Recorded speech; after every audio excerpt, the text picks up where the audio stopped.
didn't open his bag the night before, whatever. So the motherfucker didn't do his homework. Get to school and the alarm goes off. The metal detector. Now, for those who don't know, in the hood, they have metal detectors at school. I also had the airport metal detectors at my high school. That's when you know it's bad. Not even. It's just sometimes it's just like this because my school really not a lot of incidents happen. It's just, you know, we really trying not to have motherfuckers get shot the fuck up. Also, when I was in high school, my freshman years when Columbine happened. So everybody got fucking metal detectors and shit. Motherfuckers was starting shooting up schools and shit when I was in high school. So I understand. Okay, you know, like, all right, let's stop the fucking problem. The precautions that it's not saying that your school is necessarily bad because most motherfuckers, you know, people who don't have that shit are usually the schools who get shot up. Yeah, like when you think about it, a lot of crazy stories happen in like more affluent neighborhoods and shit, but they never fucking talk about that. But you know, black people, we the savages and shit. Whatevs. Anywho, they get the drugs and shit, and Malcolm gets a phone call on a phone that was placed on. Turns out it was the rival drug dealers who using the most efficient Find My iPhone app I've ever fucking seen. Like, this shit had that shit moving. Now, Find My iPhone does work. I use that shit on mine all the time. I'll show you. It's fucking very cool. Because I got all my Apple products I linked up to Find My iPhone. It does indeed work as long as your shit is still on. They find them. They get the drugs, and they don't get the drugs. They find a way to lose the motherfuckers. And Dom, A$AP Rocky's character, calls Malcolm from jail, tells him, hey, yo, you got to take them drugs over to this dude, AJ. Here's his address. Drop him off over there. Tell him I got pinched, whatever. Cool. They go to AJ's house, and Al B. Sure and Puff Daddy's son answers the door. I will forever call him Al B. Sure and Puff Daddy's son, all right? Because that's who the fuck he is.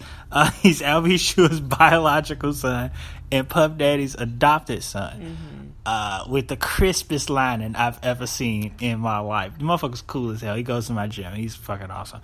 But he knows, and I know him personally, and he knows, and he hates that I call him Al B. Sure. I don't give a fuck. I'll call you that to your fucking face. I call Lil Romeo C. Murder's nephew. Shit, I don't give a fuck. Shit. Motherfuckers ain't too famous to be knocked down to pick. I'm not calling them the wrong thing. I'm not calling them something that they're not. This is who you are. I'm sorry. Motherfucker. So they get the drugs, and then they find a way. And he actually does meet AJ through some. Now the movie gets funny at this point and shit, and he does eventually meet AJ, and AJ turns out to be his alumni interview for Harvard. Who is the light-skinned guy who is in every Spike Lee movie ever. And he's aged very well, actually. He looks very distinct. Got some new freckles. Something I gotta look forward to, I guess, when I get older and light-skinned. Freckles. My sister has freckles, so I'm pretty sure I might get some at some point, too. But if I do, I gotta go to the fucking doctor, because that shit could be cancer, and I'm not trying to do that a third time. But, it's cool. I beat it twice already. I'm cool. So, in a very, what's the word that I want to say? In a very, inconspicuous. Yes, I think inconspicuous. Yeah, I'll go with inconspicuous. Yeah. That's not the word that I want, but I'll use it right now until I think of the other word. In a very inconspicuous way, he's told to basically, hey, look, I wanted a service performed. Yep. That service didn't get taken care of. However, you have the product, so you're going to fulfill my delivery. Right, let's schedule a follow-up interview. So basically, he said, hey, man, I get what you're saying, but you better get them fucking drugs out. You better run them streets and get my money, motherfucker, or some bad shit gonna happen. So they get this idea to okay, so wait before we get into the plot shit, I gotta talk about this because it's back on screen now. So the dude, if you guys seen the movie The Wood, the guy who plays Stacy, the older brother of the girlfriend, he's in this movie as a character named Stacy. Now, what a lot of people don't know is that the writer and director of this movie was also the writer and director of The Wood, which was also based on his life. Now, The Wood and Dope both take place in the same universe.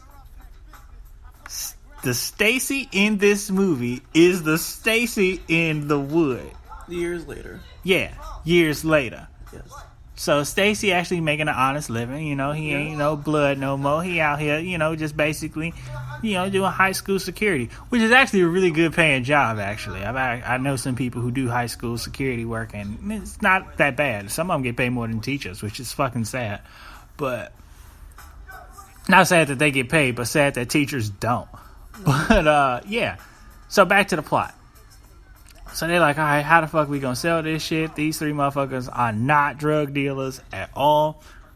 Also, for those listening to this show and who maybe you've thought of having a career in selling drugs, that shit is not as easy as it fucking sounds. There's so many fucking avenues that you gotta go through to sell some drugs. A lot of which that I am not gonna talk about on this show because I'm probably on so many watch lists already. I'm just not gonna fucking get into that. So, but it's not easy at all. But they find a way to sell the shit on the internet black market through Bitcoin, which is a real thing. You can actually go to sites and buy drugs using Bitcoins or just untraceable income and stuff. That's a real fucking thing. I would not advise you to do it at all. If you are gonna do it, find them fucking sites on your own. I'm not listening to that shit nowhere because, again, I'm probably on some goddamn watch list somewhere. Fuck that. Especially how popular this movie is. It'd be a bad move to... It'd be a bad move to do that shit because after this movie came out... everybody knows about that method now. Well, I mean, it's not... Like, it's more known, I guess, to, like, I mean, no. The reason why Bitcoin exists is to traffic fucking drugs and shit. You didn't know that? I thought, like, it started as, you know, just regular shit, and then people started, like, having the idea. Hell no. That shit was created to traffic fucking drugs in a very convenient way. Because you can print up labels and shit and all that shit. It's like, I joke about, a couple months ago, I was talking about how I get my oatmeal shipped out to me once a month. And if you guys should, check out... friend of the show, myoatmeal.com, and set up your own oatmeal and shit. It's really delicious. They can make any fucking flavor you want too.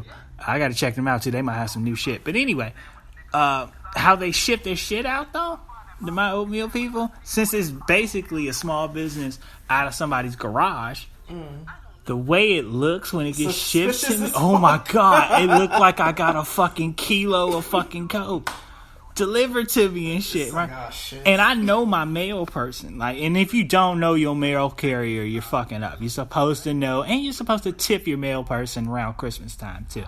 So I know my mail carrier, and they're like, "Hey, yo, you get a lot of fucking packages." I'm like, I know, and I know it's one that you're probably real concerned about. Don't worry, it's oatmeal. But it's like, I promise. I promise. I'm not getting to no shit. It's so oatmeal, but yeah, so.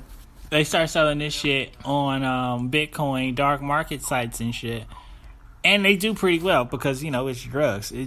Selling drugs is, once you get into it and once you find a market, it's easy to make money. However, most drug dealers aren't making as much money as you think they are because you still got to pay your supplier and you got to get the re-up, man, and get that shit going and stuff. So, you'll make money, yeah, but at the same time, your overhead costs are gonna fucking get you. If you guys new business, I'll talk about how to like structure up a business on my next Aaron Explains the Universe podcast. That'd actually be the topic of the day for that shit.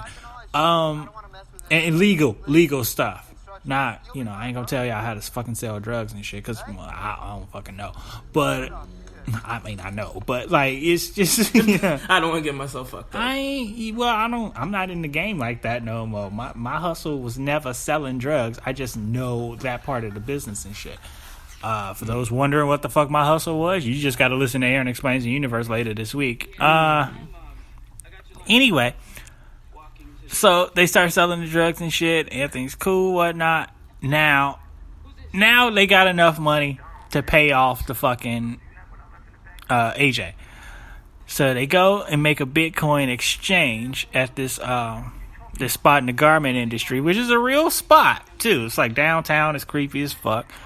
Because it's right by Skid Row and all that shit. But they in the garment industry run into a dude and they pass his test. He transfers some money. He gives them, cash. Now he only gets them. You find out later that they only got 10%. The other 90% is still locked up in that Bitcoin account, and if any of it moves, AJ goes to jail. Because now motherfuckers are like kind of tracing that shit or whatnot, or they're just waiting for somebody to fuck up.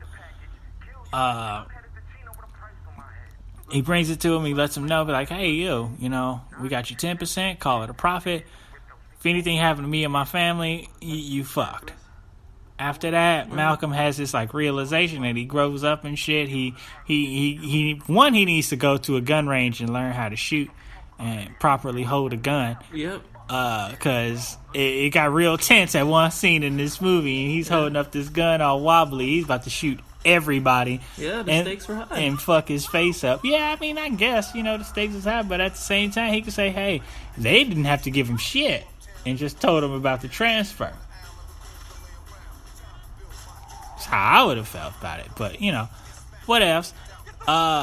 So he has this realization. He does some growing up. He cuts his hair, goes to prom, gets into Harvard, turns out, in the thinnest exception letter to college I've ever seen in my life. That shit looked just like a rejection letter. For all you graduates wondering if you got into college, that envelope was thick than a motherfucker. Yep. Like, it was a big, long, thick envelope and shit. Yeah. If you ever got a rejection letter, straight to the point. It's not even a full fucking letter. They wasted a piece of paper to tell you no. See, look at that shit. That shit is intricate as hell. It's got the shit moving. Got Street View, which Apple Maps is fucking terrible. But yeah. So the movie ends. He gets into college and all that shit.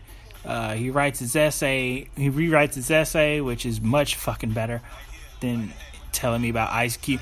Because he went through a lot more experience. Listen. Crazy experience, but more experience. Listen, if you applying for a job, or you applying for college, or even if you on a dating site or something like that, and something says, hey, tell me about yourself, tell them about find a creative way to tell someone about you. Absolutely. I don't give a fuck about Ice Cube in his good day. Ice Cube has made it already. Ice Cube has already crossed over too. He's making kid movies and all that shit, and you ain't trying to fuck off your kid money. Like, what about you? What do you tell want to me strive about for? You? What are your goals from this? I gotta rewrite my dating profile and shit. Mine is straight to the fucking point. Like, I literally say on my Tinder profile that I have no intentions of murdering you. In those words. In those fucking words. I basically tell motherfuckers really what they want to hear. I'm 6'1". I work out. I have no intentions of murdering you.